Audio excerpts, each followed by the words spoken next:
ಇದೆಲ್ಲ ಚರ್ಚೆಗಳ ನಡುವೆ ಇವತ್ತು ಡಿನ್ನರ್ ಮೀಟಿಂಗ್ ನಡೀತಾ ಇದೆ. ಡಿನ್ನರ್ ಸಭೆಯಲ್ಲಿ ಸಂಪುಟ ಪುನಾರಚನೆ ಬಗ್ಗೆಯೂ ಕೂಡ ಚರ್ಚೆ ಆಗಿದೆ ಅನ್ನುವಂಥದ್ದು ವಿಚಾರ. ಸಂಪುಟ ಪುನಾರಚನೆ ಆಗಲಿದೆ, ಸಿದ್ಧವಾಗಿರಿ ಅಂತ ಹೇಳಿ ಸಿಎಂ ಸೂಚನೆಯನ್ನ ಕೊಟ್ಟಿದ್ದಾರಂತೆ. ಖುದ್ದು ಸಂಪುಟ ಪುನಾರಚನೆ ಬಗ್ಗೆ ಸಿಎಂ ಪ್ರಸ್ತಾಪ ಮಾಡಿದ್ದಾರೆ ಅಂತ ಇವತ್ತಿನ ಡಿನ್ನರ್ ಮೀಟ್ನಲ್ಲಿ. ಪುನಾರಚನೆ ಬಗ್ಗೆ ವರಿಷ್ಠರು ನಿರ್ಧಾರ ಮಾಡ್ತಾರೆ, ಈಗ ನೀವೇನಿದ್ರು ಕೂಡ ಅಭಿವೃದ್ಧಿ ಕಡೆ ಗಮನ ಕೊಡಿ ಅಂತ ಕಿವಿ ಮಾತು ಹೇಳಿದ್ದಾರೆ. ಸೊ ಇವತ್ತಿನ ಡಿನ್ನರ್ ಮೀಟ್ನ ಇನ್ಸೈಡ್ ಡೀಟೇಲ್ಸ್ TV9ಗೆ ಲಭ್ಯವಾಗಿದೆ. ಅದರ ಪ್ರಕಾರ ಇವತ್ತು ಸ್ವತಃ ಸಿಎಂ ಈ ವಿಚಾರವನ್ನ ಪ್ರಸ್ತಾಪ ಮಾಡಿದರೆ ಸಂಪುಟ ಪುನಾರಚನೆ ಆಗುತ್ತೆ, ಎಲ್ಲದಕ್ಕೂ ನೀವು ಸಿದ್ಧರಾಗಿರಿ ಅಂತ. ಯಾವುದೇ ವಿಚಾರ ಇದ್ರೂ ಕೂಡ ಹೈಕಮಾಂಡ್ ತೀರ್ಮಾನಗಳನ್ನು ಕೈಗೊಳ್ಳುತ್ತೆ, ಬಟ್ ನೀವು ಅಭಿವೃದ್ಧಿ ಕಡೆ ಗಮನ ಕೊಡಿ ಅನ್ನುವಂಥ ಒಂದು ಮಾತನ್ನ ಸಿಎಂ ಹೇಳಿದ್ದಾರೆ. ಜನರಲ್ ಡಿಸ್ಕಷನ್ ಇತ್ತು ಲಾಸ್ಟ್ ಟೈಮ್ ಕೂಡ ಏನು ಸಾಹೇಬರು ಕರೆದಿದ್ರು, ಅದೇ ರೀತಿಯಾಗಿ ಕರೆದಿದ್ರು. ಈ ಬಾರಿ ಕೂಡ ಎಲ್ಲ ಸಚಿವರನ್ನು ಕರೆಸ್ಬಿಟ್ಟು ಸೊ ವೈಯಕ್ತಿಕ ಅಭಿಪ್ರಾಯಗಳನ್ನ ತಗೊಂಡು ಕಳಿಸಿರ್ತಕ್ಕಂಥ ಜನರಲ್ ಮೀಟಿಂಗ್ ಮಾಡಿ ಕಳಿಸಿರ್ತಕ್ಕಂಥದ್ದು.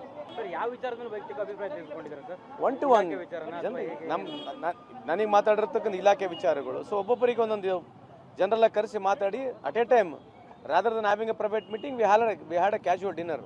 ಅಲ್ಲ, ಒಬ್ಬೊಬ್ಬರನ್ನಾಗೆ ಕ್ಯಾಶುವಲ್ ಆಗಿ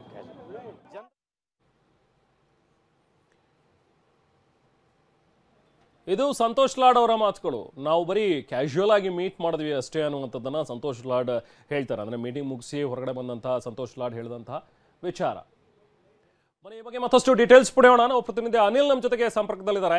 ಅನಿಲ್, ಇವತ್ತಿನ ಒಂದು ಡಿನ್ನರ್ ಮೀಟಿಂಗ್ ಬರೀ ಇದು ಡಿನ್ನರ್ಗೆ ಮಾತ್ರ ಸೀಮಿತವಾಗಿರಲಿಲ್ಲ ಅನ್ನುವಂಥದ್ದು ಸ್ಪಷ್ಟವಾಗ್ತಾ ಇದೆ. ಯಾಕಂದ್ರೆ ಇನ್ಸೈಡ್ ಕೆಲವೊಂದಷ್ಟು TV9ಗೆ ಲಭ್ಯವಾಗಿರೋ ಪ್ರಕಾರ ಸಂಪುಟ ಪುನಾರಚನೆ ಬಗ್ಗೆನೂ ಮಾತಾಡಿದ್ದಾರೆ ಅಂತ ಹೇಳಿ, ಕೆಲವ್ರ ಜೊತೆಗೆ 1 to 1 ಮಾತಾಡಿದ್ದಾರೆ ಅಂತ ಹೇಳಿ. ಸೊ ಒಟ್ಟಾರೆ ಇವತ್ತಿನ ಡಿನ್ನರ್ ಮೀಟ್ನ ಔಟ್ಕಮ್ ಏನು ಹಾಗಾದ್ರೆ ಅನಿಲ್?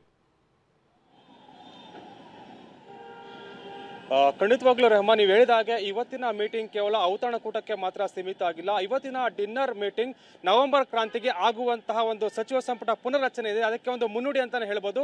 ಸಹಸ್ರಾರು ಸಂಖ್ಯೆಯಲ್ಲಿ ಕೂಡ, ಅಂದ್ರೆ ಈಗ ಸಚಿವರ ಸಂಖ್ಯೆಯಲ್ಲಿ ಬಹುತೇಕ ಸಚಿವರು ಕೂಡ ಹಾಜರಾಗಿದ್ರು ಈ ಒಂದು ಸಭೆಗೆ. ಬಹಳ ಮುಖ್ಯವಾಗಿ ಕ್ಯಾಬಿನೆಟ್ ರೀಶಫಲ್ ಬಗ್ಗೆ ಕೂಡ ಚರ್ಚೆ ಆಗಿತ್ತು. ಸಿಎಂ ಸಿದ್ದರಾಮಯ್ಯ ಬಹಳ ಮುಖ್ಯವಾಗಿ 1 to 1 ಅನ್ನು ಕೂಡ ಸಭೆಯನ್ನು ಕೂಡ ನಡೆಸಿದ್ದಾರೆ. ಆಪ್ತ ಸಚಿವರು ಯಾರಿದ್ದಾರೆ ಅವರೊಟ್ಟಿಗೆ ಕೂಡ DCM DK ಶಿವಕುಮಾರ್ ಅವರು ಸಭೆನ ತೆರಳಿದ ಬಳಿಕ ಅವರ ಜೊತೆ ಖುದ್ದಾಗಿ ಮಾತುಕತೆಯನ್ನು ಕೂಡ ನಡೆಸಿರುವಂತದ್ದು. ಅಂದ್ರೆ ಒಂದು ವೇಳೆ ತಮ್ಮ ಒಂದು ರಿಪೋರ್ಟ್ ಕಾರ್ಡ್ ಅನ್ನು ಕೂಡ ಈಗಾಗಲೇ ಹೈಕಮಾಂಡ್ ಸ್ವೀಕಾರ ಮಾಡಿದೆ, ಅದನ್ನ ಒಂದು ಮೌಲ್ಯಮಾಪನ ಒಂದು ಕಾರ್ಯವನ್ನು ಕೂಡ ಮಾಡಿದೆ. ಹೀಗಾಗಿ ಸರ್ಕಾರಕ್ಕೆ 2.5 ವರ್ಷ ಪೂರೈಕೆ ಆಗುತ್ತೆ.